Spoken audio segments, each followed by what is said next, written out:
ऐसी गलती हो गई जिसकी वजह से रात के अंधेरे में हमारा सामना एक लिपॉर्ड से हो गया। और बिलीव में गाइस, उस मोमेंट के बाद हमारी हिम्मत ही नहीं हुई कैमरा निकालने की। लेकिन उस स्टोरी तक पहुंचने से पहले चलिए शुरू करते हैं दिल्ली से चोपता की इस मानसून रोड ट्रिप को। गाइस, इस बार हम निकल रहे हैं उत्तराखंड के एक ऐसी डेस्टिनेशन की तरफ जिसे लोग मिनी स्विट्जरलैंड ऑफ इंडिया भी कहते हैं। देन हरिद्वार से हमें स्कूटी लेना था जो लगभग 220 से 250 किलोमीटर माउंटेन रोड ट्रिप का था। मैं और मेरा भाई रोहित इस पूरी जर्नी को स्कूटी पर कवर करने वाले थे। हमने दिल्ली के आनंद विहार ISBT से ओवरनाइट वोल्वो बस ले ली। सबसे इंटरेस्टिंग बात यह थी कि ऑफ सीजन होने की वजह से मुझे ये टिकट सिर्फ 250 रुपए में मिल गया। और ये कोई नॉर्मल वोल्वो बस नहीं थी, ये थी इलेक्ट्रिक वोल्वो बस। सच बताऊं, 250 रुपए में इतना कंफर्टेबल जर्नी एक्सपेक्ट नहीं की थी। सीट काफी कंफर्टेबल थी, चार्जिंग पॉइंट भी थे और ओवरनाइट ट्रैवल के लिए एक्सपीरियंस काफी स्मूथ था। थोड़ी देर में हम दोनों सो गए क्योंकि अगला दिन बहुत लंबा होने वाला था।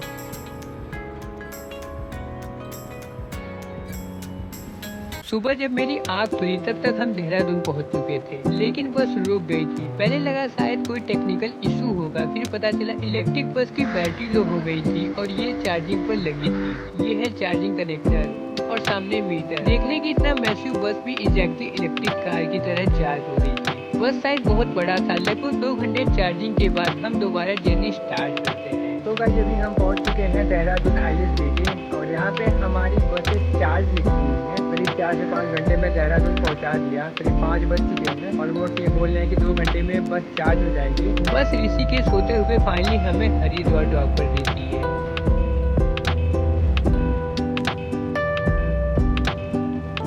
और फाइनली गाइस, हम पहुंच चुके हैं हरिद्वार। अभी सावन का महीना चल रहा है, इसलिए पूरा हरिद्वार भगवा रंग में दिख रहा था। हर तरफ कांवरिया, बोल बम की जयकारे और बहुत ही एनर्जेटिक एटमॉस्फेयर। हरिद्वार का वाइब ही अलग था। यहाँ से हमारी एक्चुअल रोड ट्रिप शुरू होने वाली थी। हरिद्वार पहुँचते ही सबसे पहले हमारा काम था स्कूटी रेंट करना।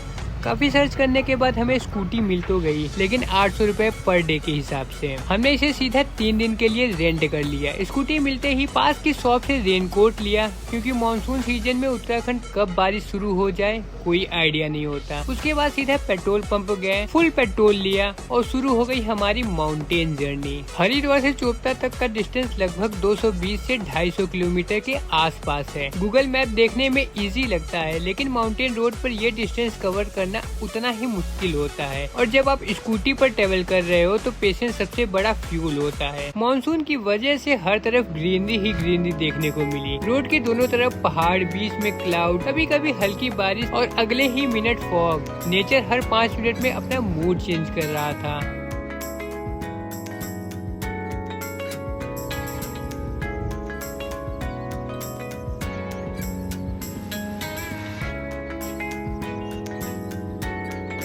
रास्ते में हमने पहला स्टॉप ब्रेकफास्ट करने के लिए लिया। हम लोग बेसिकली करीब 3 से 4 महीने बाद मिल रहे हैं। वैसे हम लोग हर जनवरी या फिर अगस्त में कोई ना कोई ट्रिप करते हैं। पिछले साल हम लोगों ने दार्जिलिंग किया था। और आपको पता होगा ये मानसून सीजन है।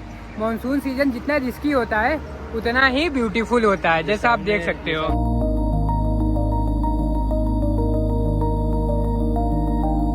अभी हमने यहाँ पे चाय पिया है, बस चाय पीने के लिए ही रुके हुए थे। वैसे हमने यहाँ पे स्कूटी ली। स्कूटी बेसिकली हमें पड़ गया 800 रुपये पर डे के हिसाब से पड़ा है, जो कि हमने 3 दिन के लिए बुक कर लिया है।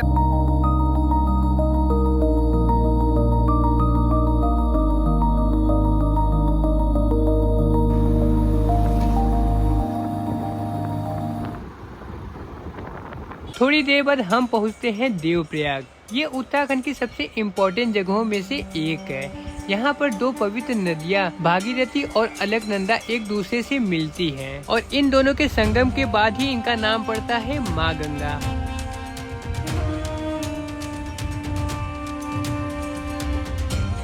और ऊपर से देखो, ये दोनों नदियाँ का कलर भी अलग नजर आता है। एक तरफ हल्का हरा और दूसरी तरफ थोड़ा गहरा। ये सिर्फ एक जियोग्राफिकल पॉइंट नहीं है, बल्कि हिंदू धर्म का बहुत ही पवित्र स्थल माना जाता है।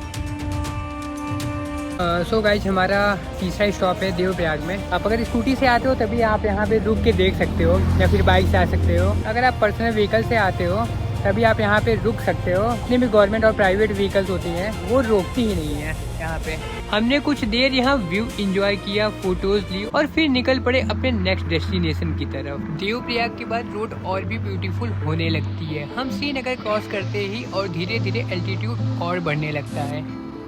सो गाइस, चोपता ऑलमोस्ट यहाँ से 90 किलोमीटर दूर है। मैं जो आपको व्यू दिखाने वाला हूँ वो लिटरली मैं एक्सपेक्ट नहीं किया होगा। अगर आप मानसून सीजन में आ रहे हो आपको कुछ ऐसे व्यू देखने को मिलेंगे।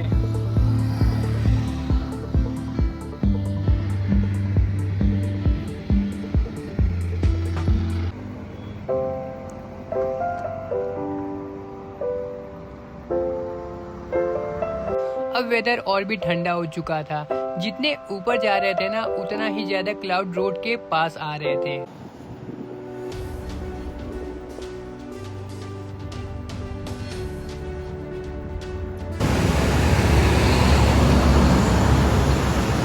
गाइज, मानसून में उत्तराखंड जितना खूबसूरत लगता है ना उतना ही डेंजरस भी हो सकता है। कई जगह लैंडस्लाइड की फ्रेश मार्क दिख रहे थे, कई जेसीबी रोड साफ कर रही थी और कई पहाड़ों से छोटे वाटरफॉल सीधा रोड पर गिर रहे थे। एक जगह तो लोकल लोग अपने थार को वाटरफॉल के पानी से नहला रहे थे। ये मूवमेंट सिटी लाइफ में कभी देखने को नहीं मिलते। हर टर्न के बाद एक नया व्यू मिल रहा था और हॉनेस्टली कैमरा इन व्यू को सिर्फ 30% ही कैप्चर कर रहा था। और फाइनली गाइज, लगभग 12 से 13 घंटे की जर्नी के बाद हम पहुंच गए हैं बंकर हाउस चोपता। और बिलीव मी, ये हमारे ट्रिप का सबसे बेस्ट डिसीजन था। तुंगनाथ जाने वाले 90% लोग ट्रैकिंग की प्लानिंग तो कर लेते हैं लेकिन स्टे सही चूज नहीं करते। और दिल्ली से इतनी लंबी जर्नी के बाद सबसे पहले जरूरी होता है एक कंफर्टेबल स्टे। यहाँ हॉस्टल बेड भी अवेलेबल है जो सोलो ट्रेवलर्स के लिए परफेक्ट है। और अगर आप फैमिली या फ्रेंड्स के साथ आ रहे हो तो इनका स्पेशियस डबल बेडरूम काफी कंफर्टेबल है। लेकिन जिस चीज ने मुझे सबसे ज्यादा इम्प्रेस किया वो था बालकनी से दिखने वाला पीसफुल माउंटेन व्यू। तो गाइस, वैसे हम बंकर हाउस के बालकनी में खड़े हुए हैं।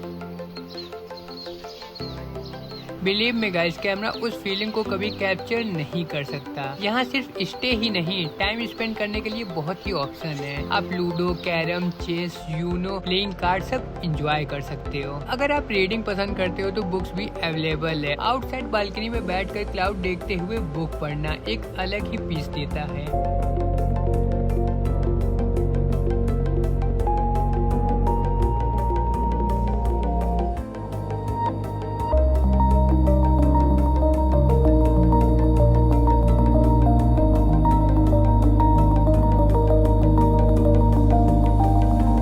बात करते हैं फूड की। ट्रैवल करते वक्त अच्छी चाय और टेस्टी फूड मिलना काफी मुश्किल होता है, लेकिन यहाँ की चाय सीरियसली बहुत ही टेस्टी था। माउंटेन व्यू के साथ ब्रेकफास्ट ट्रिप को और भी मेमोरेबल बना देता है।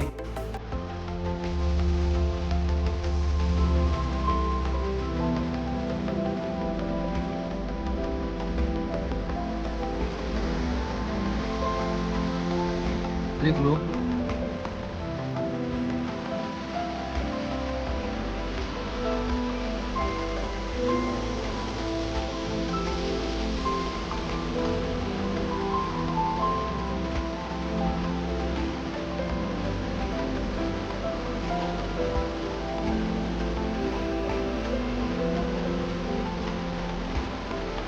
शाम होते ही करीब 4 बज चुके थे। तब हमें याद आया स्कूटी में पेट्रोल कम था। प्रॉब्लम ये थी कि नियरेस्ट पेट्रोल पंप यहाँ से लगभग 17 किलोमीटर दूर था और हमने सोचा चलो अभी भरवा के आ जाते हैं। गाइज, ये हमारी सबसे बड़ी गलती थी। मैं और रोहित स्कूटी लेके जंगल वाले रोड पर निकल गए। रात हो चुकी थी।